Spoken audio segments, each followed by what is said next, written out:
Good morning. We got a good one for you. I have Kevin Wilson from Kevin Wilson Baseball. He is a professional hitting consultant, keynote speaker, and author of 2 books. First topic today, we're going to talk about leadership. I'm going to pass it off to Kevin. He's going to tell us everything about leadership and his experience and what he does day to day. I appreciate it. Thank you very much, Caleb.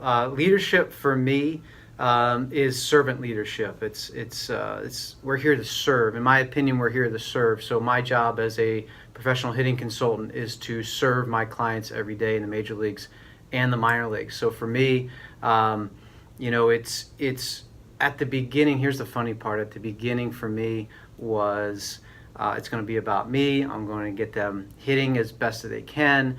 It's all about me, but I quickly learned that it is not about me. I'm the last person in line. I work in the shadows, so to speak. Not a lot of people understand or know what I do, and that's the purpose of it. I want to put the person first. It's their career, not mine. And I think leadership, when we talk about leadership, that's the key thing, is you got to put others before you. And that's what I'm talking about, servant leadership. And that's a big thing I see that's missing from a lot of leaders, is they want to take all the credit for things. And I don't feel that as leaders we should take the credit for a lot of things, because we're just one piece in a very large puzzle. So for me, it's making sure as a leader that you are serving others first, and you basically serve last, or you eat last. It's like Simon Sinek's book, Leaders Eat Last. I think that's a great book to reference if you're looking for that servant leadership type of influence in your life. So, for me in leadership, it is really understanding collectively as a whole that it is a team effort. I think sports does bring that out. You don't have to play sports to understand that as well. And I think that if you're really pouring into the people that work with you, alongside you, not necessarily for you. I think that's the thing, like, oh, this guy works for me or this gal works for me. No, it's we are all here together. I'm going to pour into you so that you can do your job the best. And I think that's where we try to serve people. We pour into others and believe in them. But the last thing I'll say about leadership too is, as a leader, if you don't pour into yourself, then I can't pour into somebody. Sure. So I think that's a big thing for me in leadership, is you got to take the time every morning. Like every morning that I wake up, there are things that I have set up in the morning that pours into myself. Things that I read, things that I listen to, just headspace, time space that I can pour into myself. So therefore, like you and I today, we can pour into others today. I've got a clear mind. Right. Well, I was going to ask you that question, so I'm happy you brought it up. Who are at least 3 people that you look up to as a leader? You do 3 different things. You're a hitting consultant, you're an author, and you're a keynote speaker. So that's 3. Some of them are similar, right? In talking to people and leading them and motivating. But who are the 3 people that you talk to or you look up to in those 3 different categories? Maybe they blend. Wow, 3. Just to pick 3 is you could go is more tough. if you want. Yeah, it's tough because and we'll dive into this a little bit later with purpose, but I have a purpose for everything that I do. And so my mentors that I have, people I do ask to pour into me, and they all have a specific purpose. So I may not talk to the same 3 all the time. I will pick them out depending on what chapter of life I'm in or what circumstances that I'm in. But for hitting, we're talking about, if you're a Philadelphia Phillies fan, Charlie Manuel is a huge mentor. And so he's been, I've been very fortunate to be able to pick his brain and lean into him and have him pour into me, give me confidence. I'll never forget, years ago he said, Kev, you can do this. You can do it. And just the way Charlie says it, plain and simple, you could do it. But coming from somebody like that, who's accomplished so much, and for me, he didn't have to say that.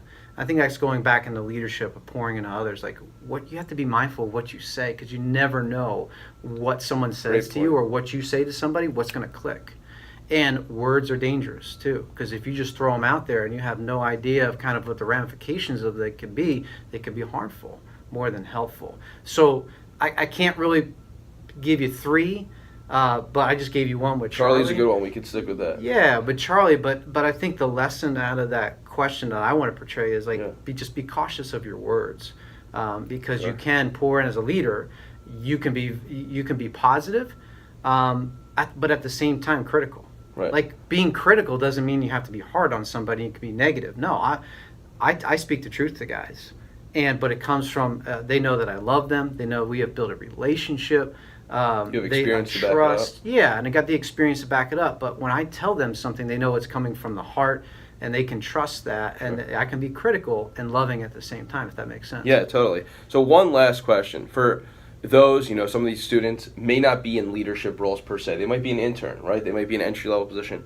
How do they find and discover leadership opportunities within what they're doing, within their life, within anything that they, project-based work that they're going to pick up? It's a great question, because I think it brings up the point, like, you don't have to be in a leadership position to be a leader.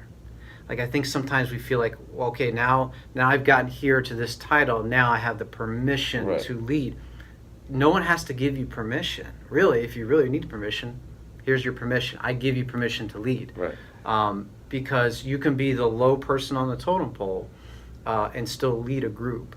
I was fortunate enough to be the hitting coach for Team USA in 2013 and we won a gold medal for the 18U national team in Taiwan. I was a hitting coach, but I wasn't the head coach. I wasn't the top guy, but I led. Our worst player on the team, worst player. And when I say worst player, these are the best of the best. But the player that didn't play the most, actually, he's in the big leagues right now as we speak. Jack Flaherty, right-handed pitcher for the Cardinals. He did not play the gold medal game. Here's a great story. He played third base for us. He didn't even pitch. He played in the gold medal game. He did not play in the gold medal game, but he was the top step. We were on the third base side. He was coaching up the guy. He was leading the guy that was playing third base in his position, in his spot. He should have been in there. But the other guy was better suited for us to win at that time. He could have pouted, but he led. He was literally the low guy on the totem pole because he's the only guy not playing, Right. basically. He led because he understood that for us to win a gold medal collectively as a group, that he would have to do his part, even though he wasn't out there. So I think in permission, you don't have to be in a leadership position. You don't have to be a starter. You don't have to be a CEO. You don't have to have 5 years in the career or wherever. You're coming straight out of college. Wherever you're at, you have permission to lead because of the qualities we talked about. If you're a servant leader, if you pour into yourself and you have as we'll talk about later, you have a purpose for everything you do, understand why you do it, you can lead wherever you're at any level. Well, that was great. Thank you, Kevin. You led us off with that, so I appreciate that. And everybody watching this, now you have permission given to you by Kevin Wilson and from me. Thank you.